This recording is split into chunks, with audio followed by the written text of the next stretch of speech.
Chief adviser আগামী 26শে মার্চে যে চায়না সফর করছেন, তো চায়না সফর নিয়ে আজকে ভালো একটা মিটিং হয় এবং সেই মিটিংয়ের আউটলাইন মানে উনি যে সফর করছেন সেই সফরের একটা ব্রডার আউটলাইন আমরা আপনাদেরকে এখন দিব। উনি 26 তারিখে যাওয়ার পর 27 তারিখে প্রফেসর ইউনূস ওয়াও ফোরামে কথা বলবেন। সেখানে মূল ইস্যু হচ্ছে যে মানে এশিয়া এবং দ্য ওয়ার্ল্ড, এই যে changing role of Asia in the world, সেটা নিয়ে উনি একটা স্পিচ দিবেন। এবং আপনি জানেন ওয়াও ফোরামকে বলা হয়েছে ড্যাভোস অফ দ্য ইস্টের মানে ড্যাভোসে যেরকম পুরো বিশ্বের মানে গ্লোবাল যারা বড় বড় লিডাররা যেরকম আসেন, বিজনেস লিডাররাও আসেন, আর ওয়াওতে যেটা হয় যে পুরো এশিয়ার অনেক টপ লিডাররা থাকেন, বাইরের দেশের অনেক টপ লিডার আসেন, এবং যেটা থাকে যে প্রচুর বড় সিইও থাকেন, বড় বড় কোম্পানির সিইও, চাইনিজ যারা সিইও যারা এখন গ্লোবালি খুবই ইনফ্লুয়েন্সিয়াল তারা থাকেন। তো আমরা আশা করছি যে এই ওয়াও ফোরামের সাইডলাইনে এনাদের অনেক চাইনিজ বড় বড় কোম্পানির সিইওদের সাথে স্যারের কয়েকটা মিটিং হতে পারে।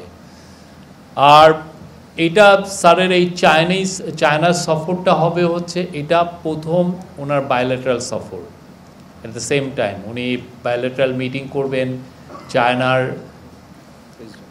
প্রেসিডেন্ট শি জিনপিংয়ের সাথে 28 তারিখে। সেখানে আমাদের সাথে চায়নার যে ধরনের যতগুলো ইস্যু আছে সবই এটা নিয়ে আলাপ হবে, এন্টার গেমিউট অফ দি ইস্যুস সবগুলো আলাপ হবে।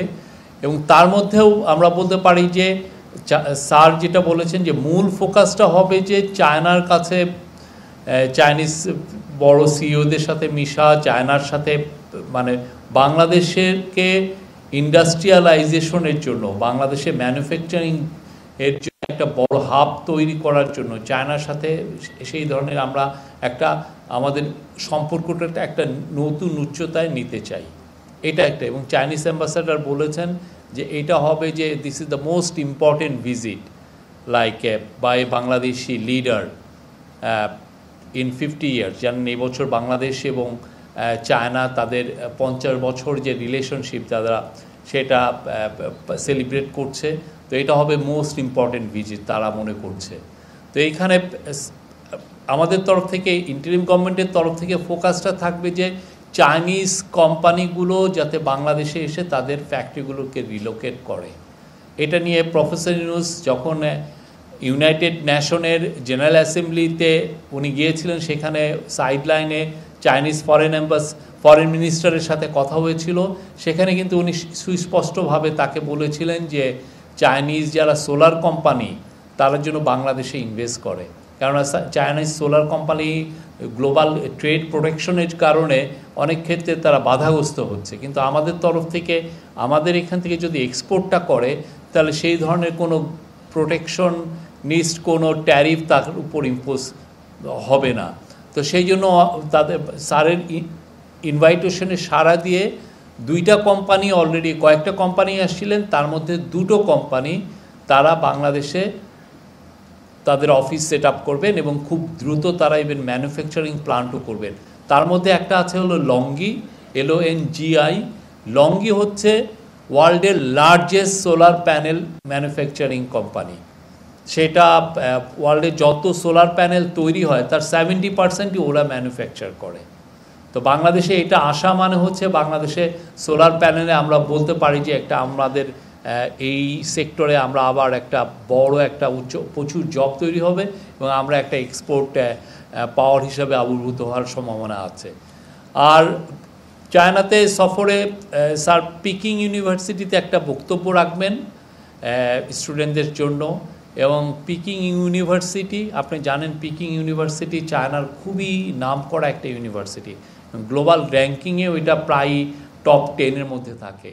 তো এই Peking university at the same time স্যারকে একটা অনারারি ডক্টরেট অনারে ভূষিত করবেন। এছাড়া উনি হাইটেক পার্কে যাবেন। ওদের চাইনিজদের যারা হাইটেক পার্ক, ওরা কীভাবে, আপনি জানেন চায়না হ্যাজ এমার্জ অ্যাজ ওয়ার্ল্ডের খুবই অনেকে বলেন যে নাম্বার 1 হাইটেক কান্ট্রি হিসাবে এমার্জ করেছে। তো তাদের যে কাটিং এজ টেকনোলজিগুলো কোথায় কোথায় ওরা ইভিতে ওয়ার্ল্ডের এখন নাম্বার 1, ইভি মানে ইলেকট্রিক ভেহিকল, তারপরে হচ্ছে সোলার প্যানেলে ওরা নাম্বার 1, ওরা আপনার দেখেন চিপ টেকনোলজিতে ওরা খুব সেমিকন্ডাক্টরে ওরা খুব এগিয়ে গিয়েছে। তো এগুলো হাইটেক পার্কে উনি একটু ভিজিট করবেন। এছাড়া ওনার পুরো ভিজিটটা 4 দিনের সফরটা অনেকগুলো এঙ্গেজমেন্ট হবে, অনেক ধরনের মিটিং হবে। আমরা আপনাদেরকে সামনের এই যে 26 তারিখের আগ পর্যন্ত আমরা আরও 2-1টা প্রেস কনফারেন্সে আপনাদেরকে আমরা হাইলাইট করব। তো যেগুলো কথা হবে চায়নার সাথে একটা বড় এমফাসিস হবে যে চাইনিজ ফ্যাক্টরিগুলো কিভাবে বাংলাদেশে রিলোকেট করা যায়, যাতে বাংলাদেশে একটা এমার্জিং একটা বড় ম্যানুফ্যাকচারিং হাব হয়। আমরা ম্যানুফ্যাকচারিংয়ে একটা বিপ্লব ঘটাতে চাই ইন্টারিম গভর্নমেন্ট, এবং এটার আলোকে দেখেন চিটাগাং পোর্টকে আমরা ইন্টারিম গভর্নমেন্টের ফোকাসটা চিটাগাং পোর্টের এফিসিয়েন্সি কত দ্রুত বাড়ানো যায়। চিটাগাং পোর্টের এফিসিয়েন্সির উপরে অনেকটাই নির্ভর করছে বাংলাদেশের এই এক্সপোর্টের এফিসিয়েন্সি, মানে কতটা বেটার হবে। তো যদি চিটাগাং পোর্টের এফিসিয়েন্সি খুব ভালো হয়, অনেক বড় বড় কোম্পানি বাংলাদেশে আসবে। তো সে আলোকেই চাইনিজ কোম্পানিগুলোকে, তারা এখন গ্লোবাল লিডার অনেক ক্ষেত্রে, তাদেরকে আহ্বান করা হবে যাতে বাংলাদেশে ইনভেস্ট করে।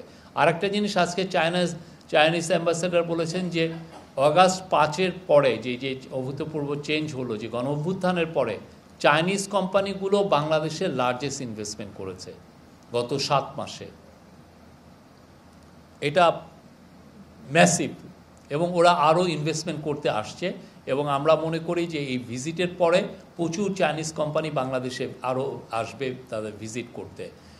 আর একটা হচ্ছে যে চাইনিজ কোম্পানিগুলোকে, চাইনিজ যারা হসপিটাল চেইন আছে তাদের সাথেও স্যার চাচ্ছেন যে চায়নার সাথে আমাদের একটা হেলথ সার্ভিসের এক ধরনের যোগাযোগটা আরও বৃদ্ধি করে, যত ধরনের কোলাবোরেশন করা যায়।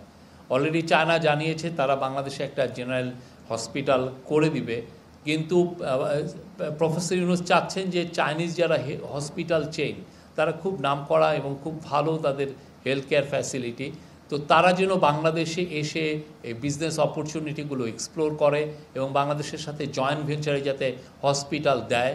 তো সেই জন্য সেইটা নিয়েও খুব বড় রকমের আলোচনা হবে। তো এটা একটা খুবই প্রায়োরিটি এরিয়া। আমরা চাচ্ছি এই ভিজিটটার মাধ্যমে বাংলাদেশ চায়নার যে সম্পর্ক, এটা একটা নতুন উচ্চতায় যাবে। আরও অনেক বিষয় আছে, অনেক বিষয় নিয়ে আলাপ হবে, আমরা আগামীতে আপনাদের এই বিষয়গুলো জানাবো। উৎসবের খুশি হবে নগদে বেশি, কারণ ঘন্টায় ঘন্টায় আছে গিফট জেতার সুযোগ।